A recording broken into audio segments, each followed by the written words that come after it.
Okay, so something else that I forgot to mention about the hypothalamus, it is also intertwined in another axis. There's not only the HPA axis with the hypothalamus, pituitary, adrenals, but there's also the HPO axis, which is the first one that I mentioned, HPA, that's your nervous system. HPO is your hypothalamus, pituitary, and ovaries. That's your reproductive axis. They both are intertwined. Like, hormones play a major role in what's been going on for me.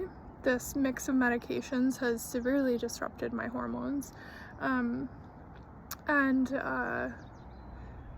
There's like a chemical component and interaction and a hormonal component and interaction to everything. Like, if you think about like diabetes and about insulin, like insulin is a type of hormone, I do believe. I could be wrong. I'm gonna fact check this later. Doing things in like backwards order, just speaking, making my videos, and then checking stuff. But it takes a while for things that I've come across to get ingrained in my brain. A long time ago, it never used to be like that.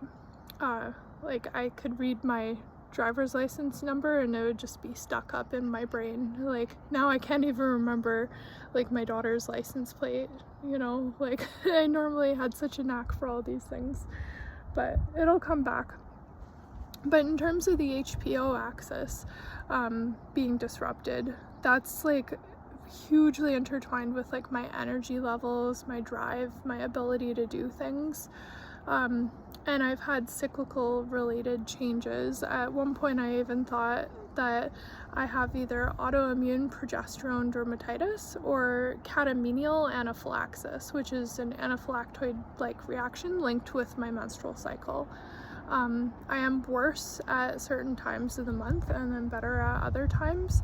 One thing that I found out was previously, like when I had an anaphylactic reaction at my job, I was actually on day 15 of my menstrual cycle. So that is actually the time where you are most likely to have a sharp anaphylactoid type reaction instead of at other times. I believe there's something that can happen, like, you know, right at the end of your cycle days 24 to 28, you can have more of like a systemic, like system-wide reaction.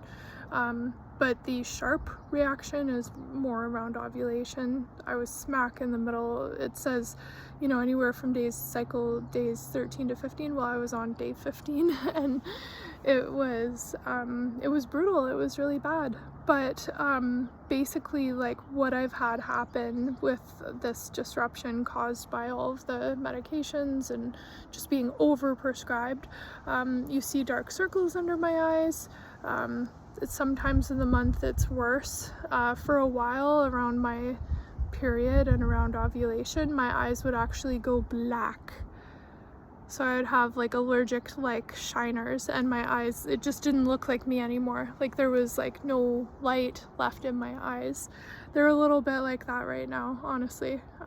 Catch me on a good day, it looks better. It looks different. Also, like right after my period, getting suddenly sprouting all these gray hairs. And I had so many people telling me, oh, you know, perimenopause, it's just as hard. Bro, I was a kid. First of all, I'm 33. I'm 33 years old. This has been happening for a year or more. Just gonna settle in here for a second. I feel a little destabilized, not gonna lie. I started feeling sick last May, okay? And I had all these medications being changed and stuff. 32 to 33 is too young for perimenopause. If that happens, you have something going on. Maybe if you're genetically predisposed, sure. But I have seen these changes happen in me back in 2020 on the similar mix of medications. I see a similar nodules, the flushing. Like, this is something of its own. You can't just know one thing. That's like a confirmation bias. Like, I don't remember which type of confirmation bias, but just because you know one thing and it's similar doesn't mean that that's the thing that's going on. Like, I have fully researched this and I continue to. learn more about it, but there's nothing that I've come across where it's like, oh, it might not be that. No, everything is like, you are exactly online with what this is. On track, I guess, with what this is.